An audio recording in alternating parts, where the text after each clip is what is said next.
Was a huge sound. Good morning, friends. How are you? I hope you're all well. Welcome back to another video.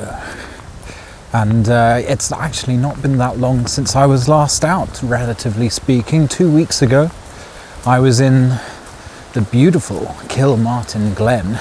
The whole trip really was very rushed and lots to do in a small space of time. And I'm not going to lie, towards the end, I hope I didn't seem it in the video, but towards the end it did get a bit stressful, particularly the journey home, which I didn't go into. And whilst this trip was already booked and planned at that time, I've now decided that the purpose of this trip is to take it much slower and much more calmly. And so we swap out the rugged and wild landscape of the ancient Neolithic highlands for the altogether more poetic and calming nature and landscapes of the English Lake District. In particular, we find ourselves at Grasmere, one of my favourite places in the Lake District, and one I don't see quite as much as I want to, because it's always on the way from somewhere or to somewhere. So it's usually Keswick, the poster child of the Lake District. We usually find ourselves just heading through Grasmere, so today the idea is to visit it properly and take things nice and calmly and slowly and gently and enjoy a nice solo wild camp out in the Tarns. The day did have a little bit of a bumpy start. The journey started very early with a nice early train to Windermere.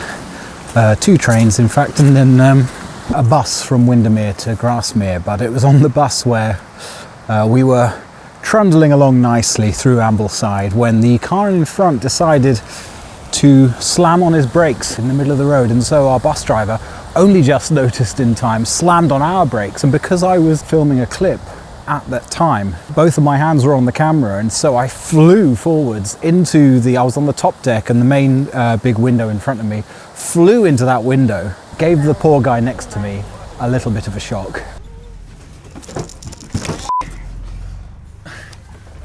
And now we are walking up a very lovely path out of Grasmere towards Sourmilk Gill, which I can see just up ahead of me, and up the valley to Easedale Tarn, and then beyond Easedale Tarn is a smaller one called Easedale Tarn, and that's the one where I'm hoping will be less busy. This is a very popular route for walkers, and I'm hoping Easedale will be quiet enough that I can set up and have a nice calming, peaceful solo wild camp once again, back to what we do best.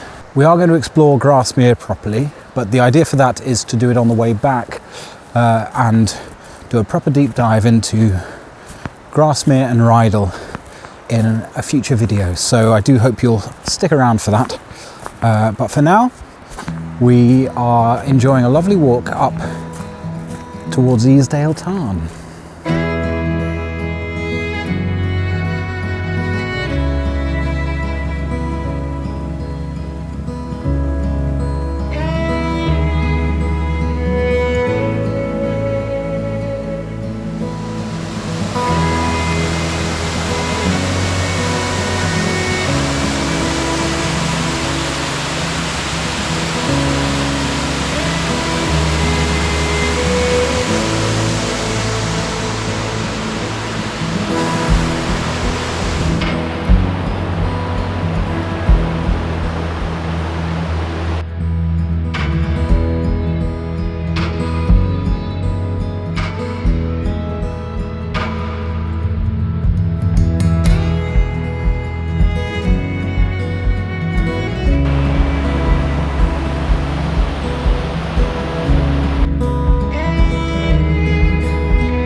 That was a lot of fun. I had contemplated before coming. I knew I was going to go past it, and I had thought about going in, but as I'm walking to a tarn and have an entire day tomorrow, I think if I'm going to have a swim, I better have one then. And the sun's going down now, I'm losing light, and I'm nowhere near where I need to pitch tents, so I'm going to need to make some tracks.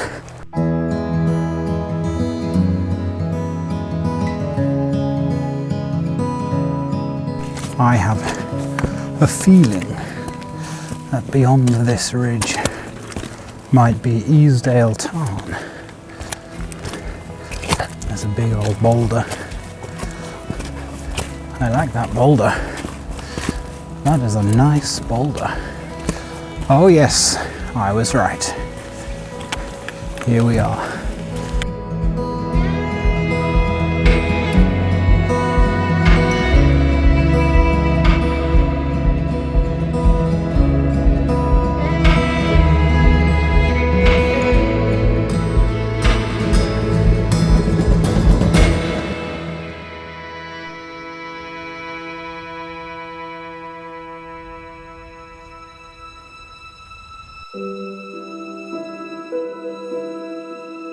It's getting quite late in the day, so my worry is that if I carry on to Easedale Tarn, it's going to be dark before I even pitch.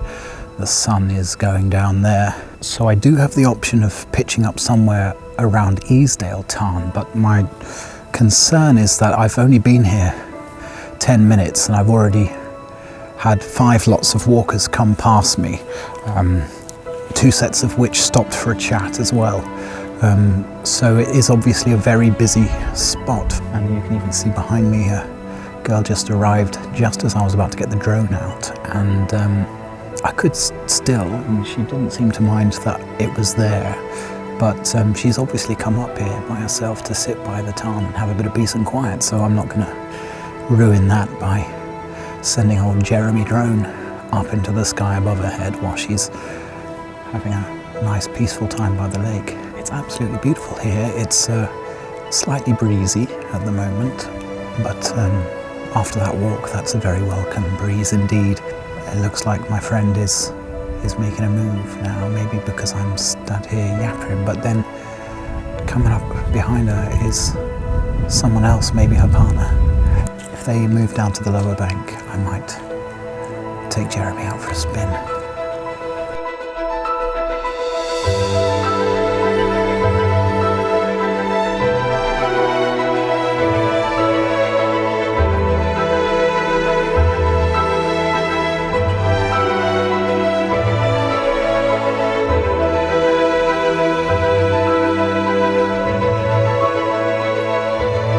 So I've had a thought and possibly a change of plan.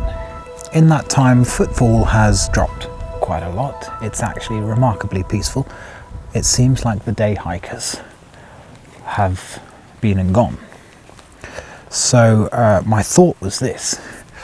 Me original plan was to walk to Easedale Tarn, set up camp there, and in the morning go for a wander, find a route to take, and possibly find a new pitch for the morning. And I hadn't quite decided where that new pitch was going to be. What I think I've just decided is that I actually pitch up on Easedale Tarn and in the morning walk to Easedale Tarn, and that way I've done both. And if I'm hopefully up early enough in the morning, I can strike camp before anyone else arrives. And so yeah, I think I might do that. Just you try and stop me.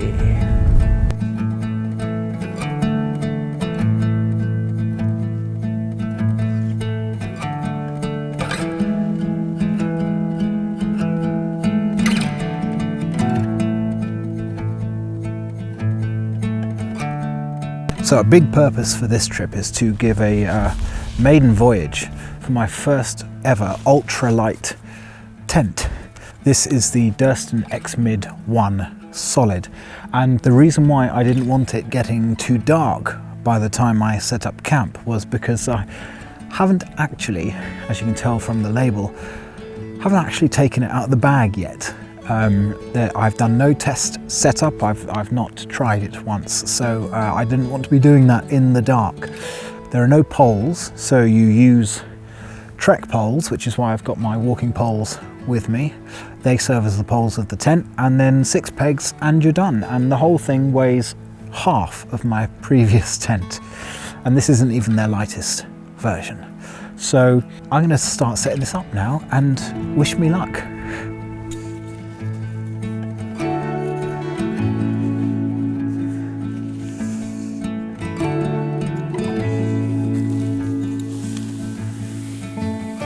Okay, first mistake. I think I've started with the inner when I should have started with the outer.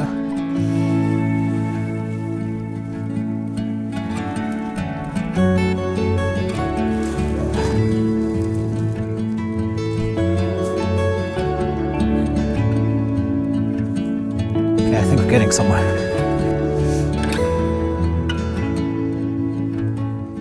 A bit upset because I've just discovered a hole already in the tent, straight out of the bag. First time use, straight out of the bag. Not very happy with that, but I'll have to use it tonight because I've got nowhere else to sleep. So I don't know what that does to warranties, but that's a bit sad. Right, so now the theory is you get your walking poles, set them up. This could prove tricky. Okay, but no, there we go. It's up there. That already seems a good height. Come round to this door.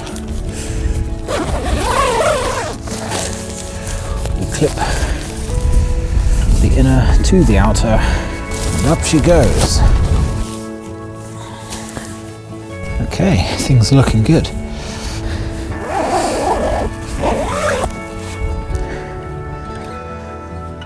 Well, she's up.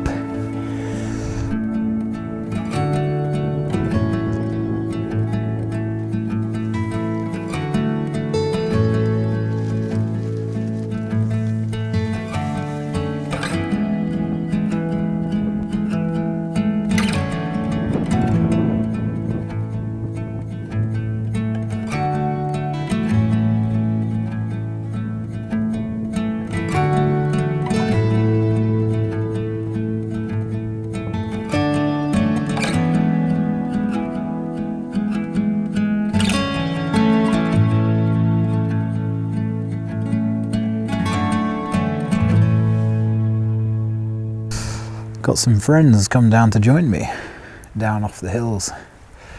Don't you be too loud tonight. Right, well, here she is.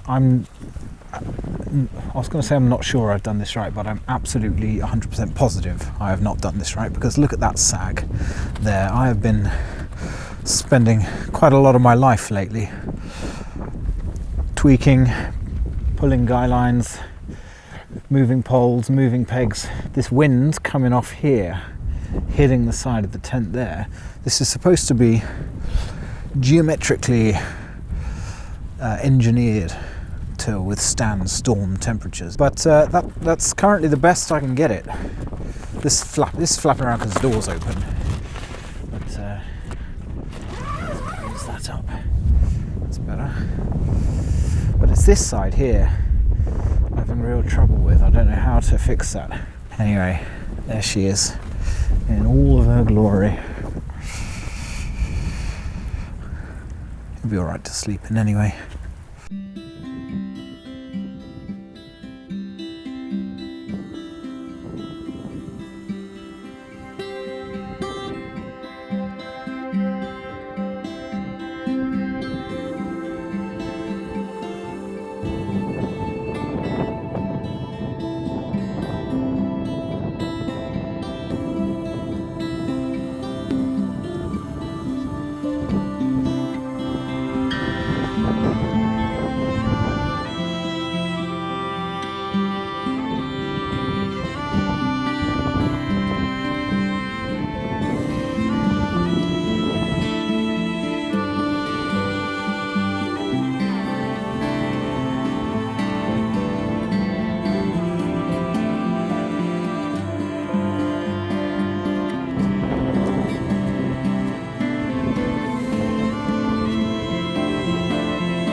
It's so windy, my sleeping bag has blown out of my tent.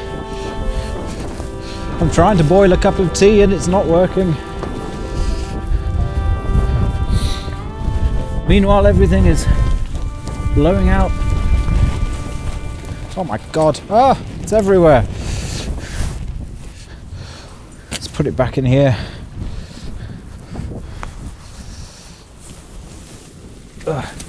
Close up all these doors. Oh my god, look at this tent. This is completely pulled away, these guy lines. There we go. That's supposed to be down there. That pulled up all by itself. I have to say, it's proving a little bit stressful, this tent. Oh god, the pole's gone down and now the gas has run out. Better put this pole up. Now all I'm worrying about is whether that's going to happen in the middle of the night. Look, it's even worse now. Same on this side. The not guy lines, but the lines between the pegs and the corners, which have these retractable tighteners.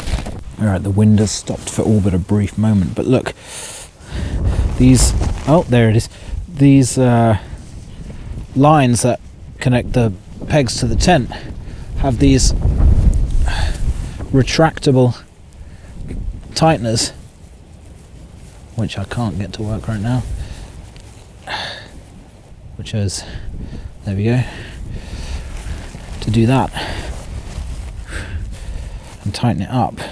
But that's two of them now that have just let loose themselves.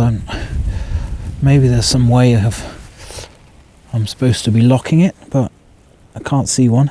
I still do have high hopes for the tent. It's taking a bit of a battering right now, but so far there's a hole in it. The pole, which was still taut against it, has collapsed inside, and two of the peg three of the peg tighteners are not tight anymore. What's this one doing over here? Yeah, it's still good. I mean, I'm just gonna have to sleep with it bowed like that. and then hope that Easedale Tarn tomorrow is a little less windy. I'm going to get inside this tent now because my tea is a complete write-off. So the rain has just started, I can feel it now. So all in all, I'm going to call it a night. See you inside the tent. Hold on just a sec. Right, it's been about half an hour now of trying to make this work, but these strings just keep falling apart, stretching out again when they're supposed to be tight. Look, it's done it again. There we go. Stay tight. I don't know how to fix you.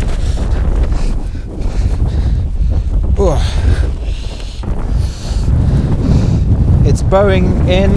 It's a strong wind. It's a strong rain. It's only going to get darker. There's the sun over there. Look at that. I can't sleep in this tonight. This is disastrous. Look, this string has just come out again.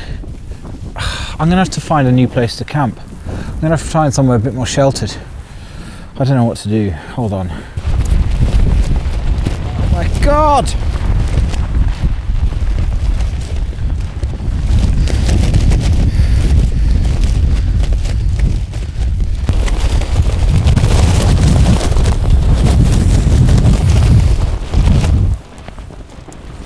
Right, that's it, guys.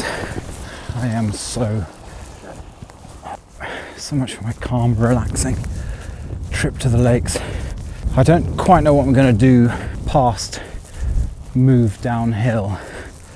At the moment, the only plan is to walk back the way I came and head down the valley and hope that the wind dies off and I can pause and think for a bit. There's my feet.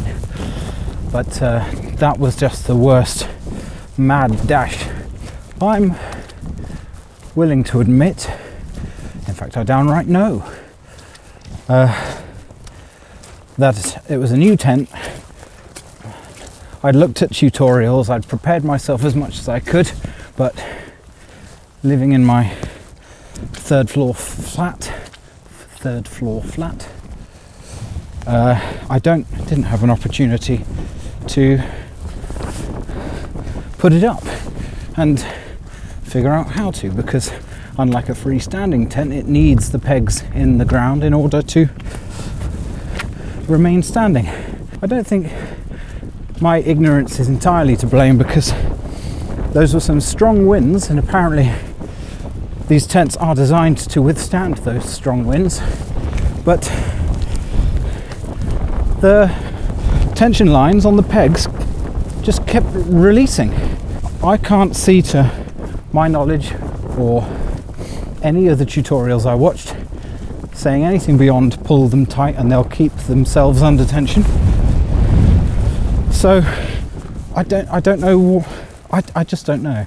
So here we are, walking back down the valley, and hope you're enjoying the audio commentary to just one torch beam. But whilst it is pitch black and I've really got to watch my footing, it still is only, it's not even 6 o'clock yet, so you know, there'll hopefully be a bar or a pub or something open on a Friday night that I can create a plan, see what to do. I've already dropped down into the valley a little bit and it's already a lot calmer, so perhaps if I get back down to the bottom, find a flat piece of land, it might be okay. Ooh. I'll let you know how I get on, but I need to concentrate on my footing right now, so I will catch up with you later. Sheep on road. Gonna need you to move. Go on. Out the way. Thank you. Sorry. So, we're now back at the bottom of the valley, and already it is completely windless. Here's a gate. There we go. Yes. But, ooh, a spooky camera shadow. It is actually quite nice now. We are not taking the brunt of the wind, which I'm sure is still going on up the top of the valley there. Still formulating a plan. See what sort of low-level land is available. It's an adventure, isn't it? I think I'm mostly just talking to myself now to keep myself company. Honestly, I can't tell you how gutted I am right now. By indoors standards, it's still not that late. It's probably about 7 o'clock. But in October, outdoors, there's not much you can do. If you can't see a thing, it don't mean a thing if you can't see a thing.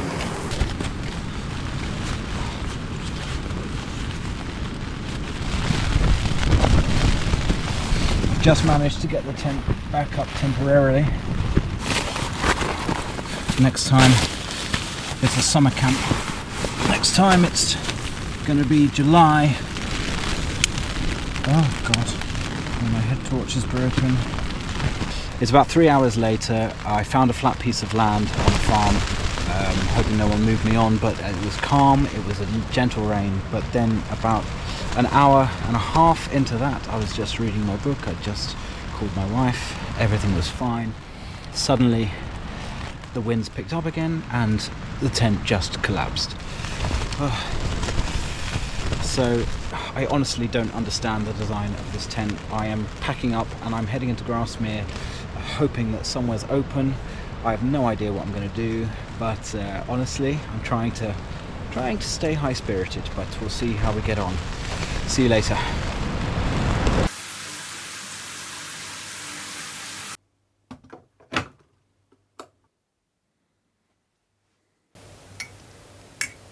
I am gutted. And I know in the grand scheme of things it's no big shake. Some guy didn't get to go camping, but yeah, it's just been on the books for a long time, and I really did plan to have a nice fun weekend. It's all right. So let me run you a quick update. I'll keep this short for you because this video has probably gone on long enough as it is, but once you were down into the valley, the wind really died down, and because the wind died down, the rain didn't feel as heavy either, but it was coming at you so fast and sideways in those strong winds that it felt a lot worse. So I actually started to enjoy myself again, and apologies for the sort of ranting as I went down the hill. I'm a little ashamed of that now, but managed to sort of pick up my spirits again enough that I thought I'll find the first piece of flat land I can and try again. And I did try again. Reassembled the tent and my sleeping bag and my roll mat and everything, completely made camp up again in the pitch black. But I as I say, I really took my time to make sure that it was, you know, the perfect perpendicular angles, that all the pegs were, you know, perfectly square, everything that all the Durston tutorials, online tutorials tells you, because apparently it takes some quite specific geometry to put this up properly. And that's what I did, and it worked, and it was fine. The peg guy rope things were holding, the poles were holding, and I got fully ready for bed. I'd rang my wife, rang Dolts. Friends of the channel will know Dolts from all the Endless Canada videos. Yeah, I was just about to sort of pick up the camera again and update you on all of this and go, you know, don't worry, the camping is back on. When that wind started up again, and it just had followed down the valley, and I checked the weather app and it said constant 15-mile-an-hour winds, but gusts are up to 35 miles an hour.